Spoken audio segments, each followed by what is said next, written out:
আজকে আমরা যাচ্ছি লখনৌ। লখনৌকে বলা হয় golden city of the east. উত্তরপ্রদেশের রাজধানী। এই শহরকে সিটি অফ আদাব অ্যান্ড কাবাবও বলা হয়। গোমতী নদীর তীরে গড়ে উঠেছে এই নবাবের শহর লখনৌ। আমরা 13167 কলকাতা আগ্রা ক্যান্টনমেন্ট কলকাতা স্টেশন থেকে 12টা 10 মিনিটে ছেড়ে পরের দিন ভোর 5টা 25 মিনিট লখনৌ পৌঁছেছি। আজকে তারিখ হচ্ছে 23 অক্টোবর 2025।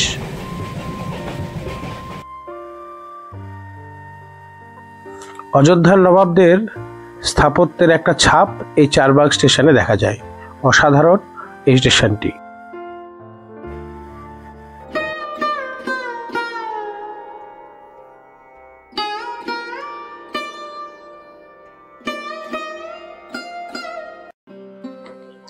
অযোধ্যার নবাব সুজা-উদ-দৌলা ও আশফাক-উদ-দৌলার আমলে নবাবী আদব কায়দা এই শহরকে সুবর্ণ যুগে পৌঁছে দেয়। আর এই অযোধ্যার শেষ নবাব ওয়াজেদ আলী শাহ, তার হাত ধরেই লখনৌয়ের বিরিয়ানি পৌঁছায় আমাদের প্রিয় কলকাতায়। 1857 সালের বিদ্রোহের ঠিক 1 বছর আগে ওয়াজেদ আলী শাহকে গদিচ্যুত করে ইংরেজরা কলকাতায় নিয়ে যায়। তার হাত ধরেই বিরিয়ানি পৌঁছায় আমাদের প্রিয় শহর কলকাতায়। লখনৌর ঐতিহ্যবাহী ইমারতগুলো যেমন সুন্দর, তেমনি এখানকার খাওয়া দাওয়া এবং নবাবী মোগলাই খাবার দাবার, বিশেষ করে বিরিয়ানি, কাবাব, সেগুলো বিখ্যাত। আজকে আপনাদের এই পর্বে সব কিছুরই সঙ্গে আমরা পরিচিত করাবো। সঙ্গে থাকুন। আপনারা দেখছেন আমার ইউটিউব চ্যানেল ট্রাভেল উইথ বাপি 2024। একটা অটো ভাড়া করে নিয়ে আমরা চলেছি এখন পুরনো লখনৌর উদ্দেশ্যে। চওড়া রাস্তা, সামনেই ডান দিকে দেখা যাচ্ছে ঘড়িঘর। এখানে আমরা পরে আসব। আমাদের প্রথম গন্তব্যস্থল লখনৌর ছোটা ইমামবাড়া।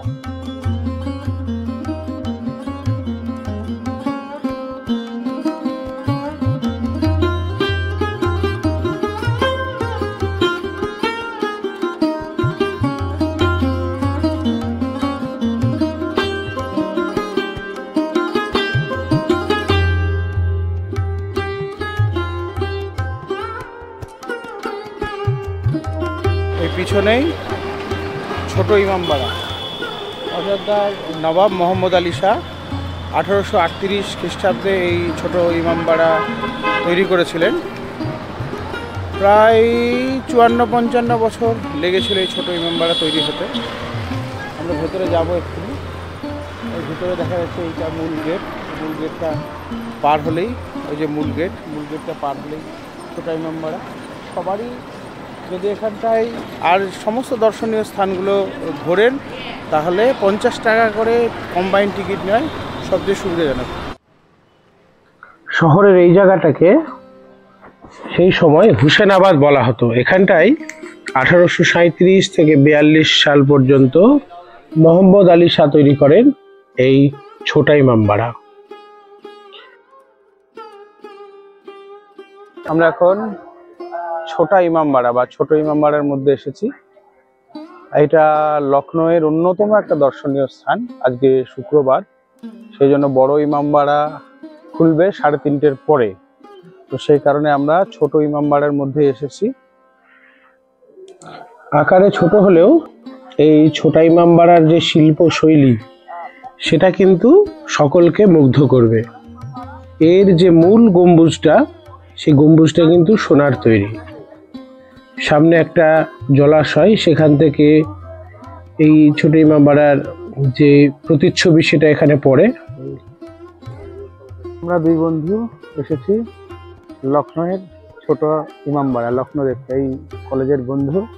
নামটা বল একটু। দিবাকর সরকার। আবার রাজস্থানের স্মৃতি আমাদের।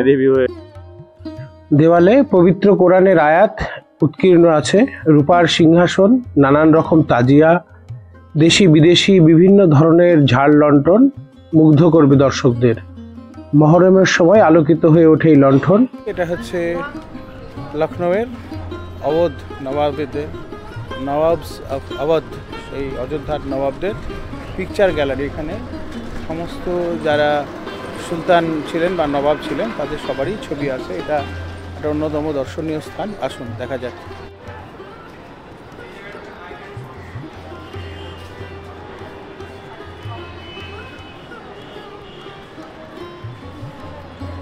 এইটা হচ্ছে ক্লক টাওয়ার, এটা হচ্ছে সেই তালাব, বিখ্যাত তালাব। আমরা যেখানে আছি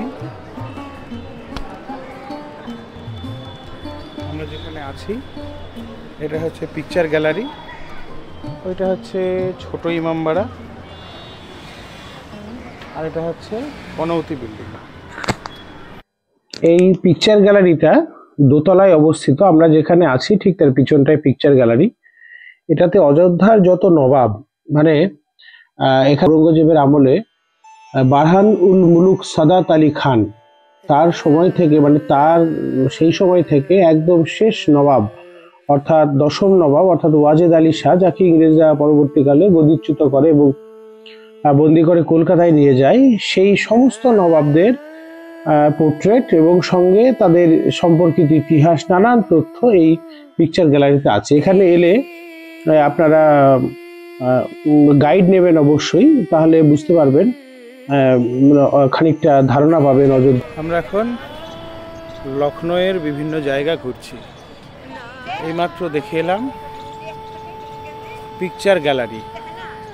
এখন আমরা যাচ্ছি যেখানটায়, সেটা হচ্ছে পিকচার গ্যালারির পাশেই ক্লক টাওয়ার। এই যে পিছনে ক্লক টাওয়ার, এই অযোধ্যার নবাবরা এবং আমাদের বাংলার নবাবরা প্রায় সমসাময়িক। পিকচার গ্যালারিতে এখানকার প্রতিষ্ঠাতা সাদাত আলী খান, ওয়াসিফ আলী মির্জা এবং মীর কাসিমের সঙ্গে যে সুজাউদ্দৌলা ইংরেজদের বিরুদ্ধে জোট বেঁধে লড়াই করেছিল, বক্সারের যুদ্ধ, যেখানে ইংরেজ শক্তি পুনঃপ্রতিষ্ঠা হয়েছিল, আর সেই জায়গা, সেই ছবি সব আছে। ভারী সুন্দর জায়গা।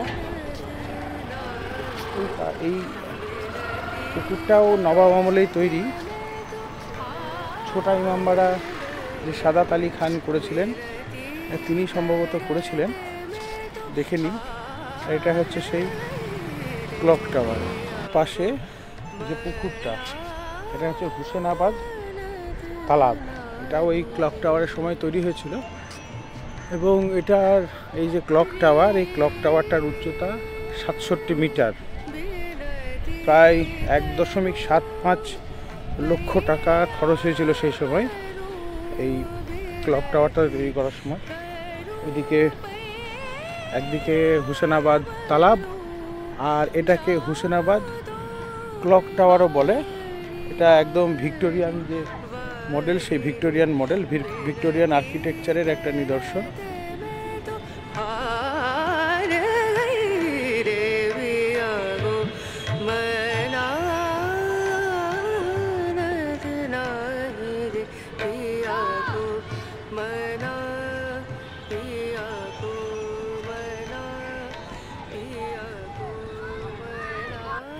রুমি দরওয়াজা বড় ইমামবাড়া এবং ছোট ইমামবাড়ার কাছে তৈরি। 67 মিটার উঁচু, ভিক্টোরিয়ান গথিক স্টাইলে তৈরি। এবং এর যে আর্কিটেকচার, মানে যে ক্লকটা তৈরি হয়েছে, সেটা গান মেটাল দিয়ে তৈরি করা হয়েছে। এই সেই রুমি দরওয়াজা। এটা হচ্ছে লখনউয়ের আর একটা অন্যতম আকর্ষণীয় স্থান। 1784 খ্রিস্টাব্দে আশাফুদ্দৌলা এটাকে তৈরি করেছিলেন এবং এটাকে তুর্কিশ দরওয়াজাও বলে। খুব সুন্দর কাজ এটা হচ্ছে সেই রুমি দরওয়াজা। বড় ইমামবাড়ার প্রবেশদ্বার হচ্ছে এই রুমি দরওয়াজা বা টার্কিশ গেট। এর স্থাপত্যে কিছুটা অভিনবত্ব আছে। তুরস্কের তদানীন্তন রাজধানী ইস্তানবুলের দরজার রেপ্লিকা রূপে বিশাল আকার এই দরজা, 60 ফুট উঁচু, এবং এটিও 1783 দুর্ভিক্ষের সময় তৈরি করা হয়েছিল।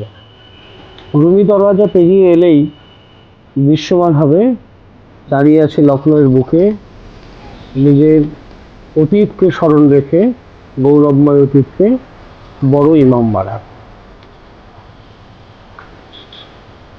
1783 দুর্ভিক্ষের সময় ঠিক একই সঙ্গে অন্যান্য স্থাপত্যগুলো তৈরি হয়েছিল। আশফাকউদ্দৌলা 15 বছর ধরে তৈরি করেন এই বড় ইমামবাড়া। ইরানি স্থপতি রিফায়াত উল্লাহর তৈরি 4 তলা বিশিষ্ট এই প্রাসাদ, এবং এর মধ্যে আছে আর একটা আশ্চর্য জিনিস, যার নাম হচ্ছে ভুলভুলাইয়া।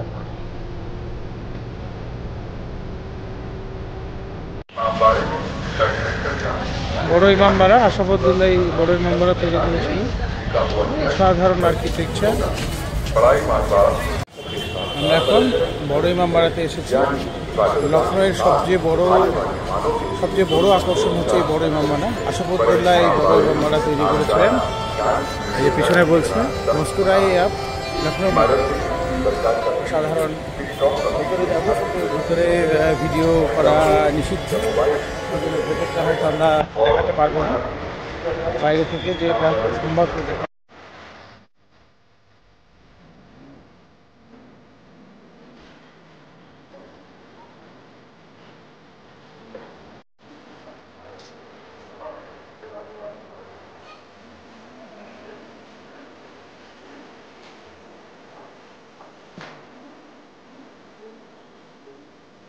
লখনউয়ের অন্যতম দ্রষ্টব্য স্থান এই বড় ইমামবাড়া। এটা 1784 খ্রিস্টাব্দে আশফাকউদ্দৌলা করেছে। পাশে যে মসজিদটা, এটা হচ্ছে আশফি মসজিদ, এবং এর সঙ্গে আর একটা জিনিস এখানে আছে পিছনের দিকটায়, সেটা হচ্ছে ভুলভুলাইয়া। এটা লখনউয়ের প্রধান আকর্ষণ এবং ঐতিহাসিক স্থান। অযোধ্যার যে নবাব আশফাকউদ্দৌলা, তিনি এটা তৈরি করেছিলেন, এবং এটা মুঘল আর্কিটেকচারের একটা অদ্ভুত নমুনা।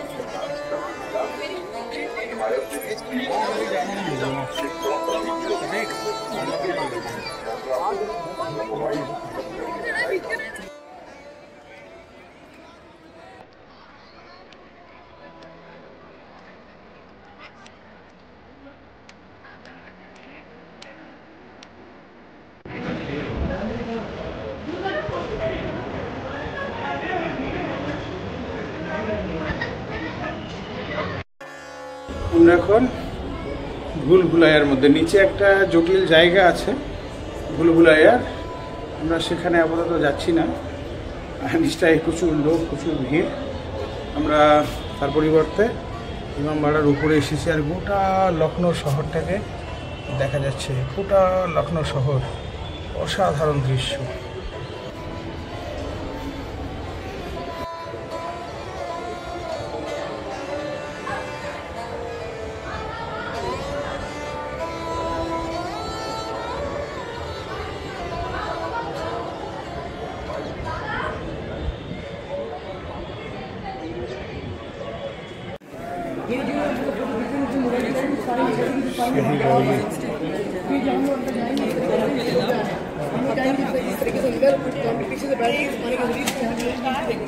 শাহী বাউলি, এটা আসলে একটা কূপ,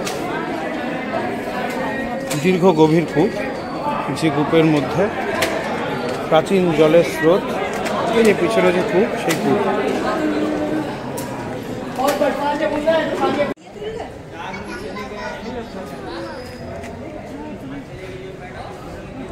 নিচে গভীর কূপ, নিচে খোঁড়া আছে, এটাই হচ্ছে শাহী বাউলি। এটা লখনউয়ের একটা দেখার জায়গা। এটা মূলত ইমামবাড়ার যে কমপ্লেক্স, সেখানে আছে। এখন আমরা যাচ্ছি, এখন আমরা চললাম আম্বেদকর পার্কের উদ্দেশ্যে।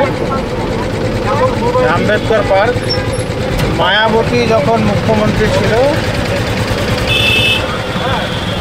মুখবরায় শাহপীর মোহাম্মদ আছে গোমতী নদীর তীরের উপরে, গোমতী নদীর উপরে ব্রিজ।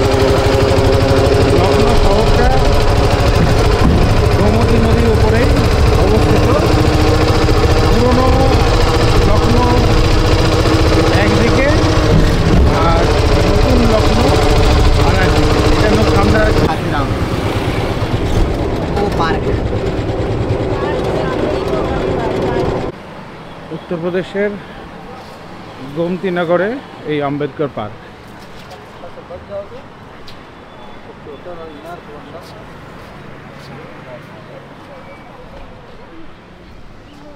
आता हे लोक पण फिरायला गेले होते त्या दिवशी.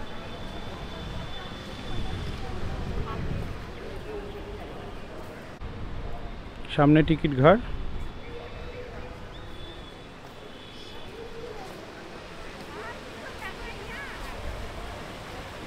পঁচানব্বই সালে এই পার্কটার প্রথম শিলান্যাস হয়। তারপরে 2001 থেকে 2007 পর্যন্ত এই পার্কটা আবার নতুন করে তৈরি করা হয়। $7 বিলিয়ন মায়াবতীর উদ্ঘাটন করে।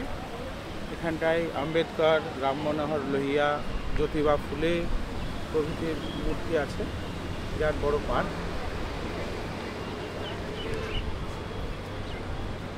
আমাকে মায়াবতী প্রায় 7 বিলিয়ন টাকা খরচ করে এই পার্ক তৈরি করেছিলেন। 2007 সাল পর্যন্ত এই পার্ক তৈরি হয়েছে। গোমতীনগরে বি.আর. আম্বেদকর পার্ক। এটা পৃথিবী বিখ্যাত একটা বিশ্ব জোড়ায়ের খ্যাতি আছে। এবং ওই দূরে মায়াবতীর যে প্রতীক চিহ্ন, সেই হাতি, সেইটা আছে। এই হচ্ছে সেই পার্ক।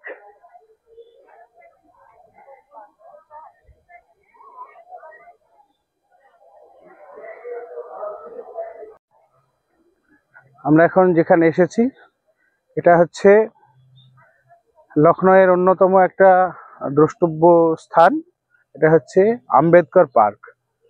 মায়াবতী যখন উত্তরপ্রদেশের মুখ্যমন্ত্রী ছিলেন 2002 থেকে 2007 এই সময়কালের মধ্যে এই আম্বেদকর পার্ক তৈরি হয়। প্রচুর টাকা খরচ হয়েছিল এবং এখানে বি.আর. আম্বেদকরের মূর্তি, রাম মনোহর লোহিয়ার মূর্তি, জ্যোতিবা ফুলের মূর্তি, এদের মূর্তি আছে, গৌতম বুদ্ধের মূর্তি আছে। আর গোটা পার্ক জুড়ে অসংখ্য এই যে প্রত্যেকটা স্তম্ভতেই হাতির মুখ, এবং ওই দিকটাতে প্রচুর হাতির মূর্তি স্থাপন করা হয়েছে।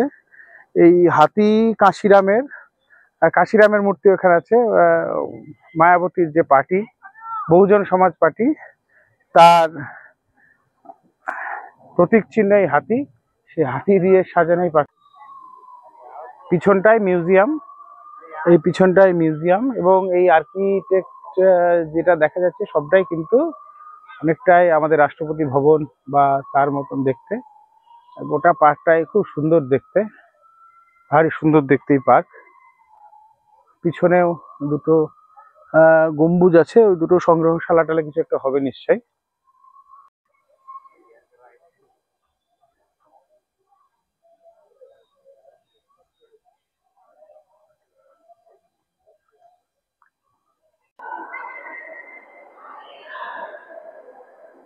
ভেতরে কাশিরামের মূর্তি।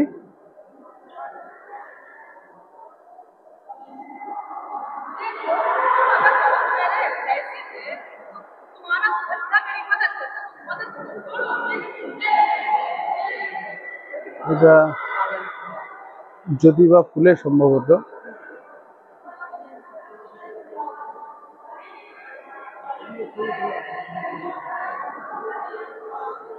এটা মায়াবতী।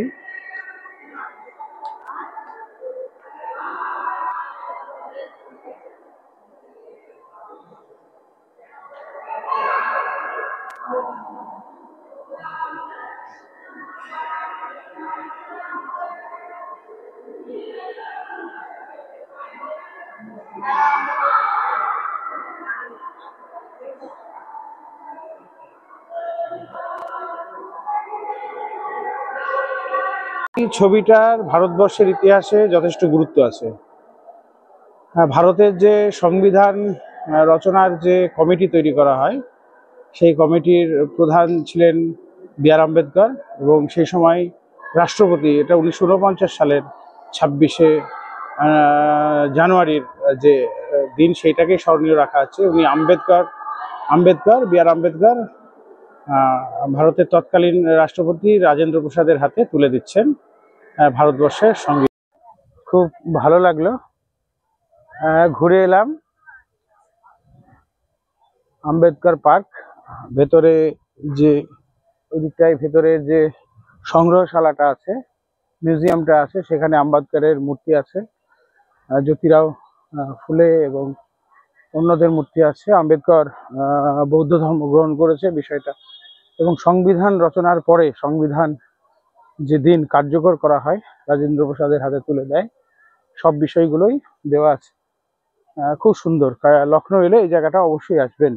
এটা নতুন লখনৌ, পুরনো লখনৌ আমরা একটু আগে দেখে এলাম।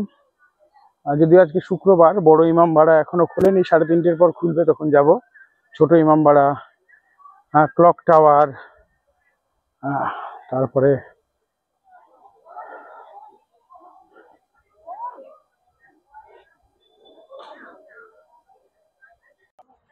এরপর লখনৌর অলিগলি পেরিয়ে আমরা পৌঁছে গেলাম লখনৌর যে অন্যতম খাজানা, অর্থাৎ এখানকার যে মোগলাই খাবার, তার উদ্দেশ্যে। অনেকগুলোই আছে আমিনাবাদে, সেগুলো একটু দূর হয়ে গেল বলে আমরা একটা দস্তরখান বলে একটা বিখ্যাত পুরনো রেস্টুরেন্ট, বেশ আধুনিকও বটে, সেখানে আমরা গেলাম। আমরা এসেছি লখনৌয়ের বিখ্যাত বিরিয়ানি সেটা খেতে। দস্তরখান, এটা বিখ্যাত একটা রেস্টুরেন্ট, সেখানে এসেছে স্পেশাল হান্ডি বিরিয়ানি, চিকেন শিখা আর গলটি কাবাব। গলটি কাবাব, এটা হচ্ছে সেই বিখ্যাত গলটি কাবাব। 1 মিনিট দাঁড়া। এটা হচ্ছে মটন ভুনা, এটা হচ্ছে চিকেন শিক কাবাব। আর এই হাঁড়ির মধ্যে খুলে দেখা একবার, নাকি খুলবো? এটা হচ্ছে হান্ডি বিরিয়ানি, হচ্ছে সেই বিখ্যাত মাটন হান্ডি বিরিয়ানি। মাটন হান্ডি বিরিয়ানি সঙ্গে মাটন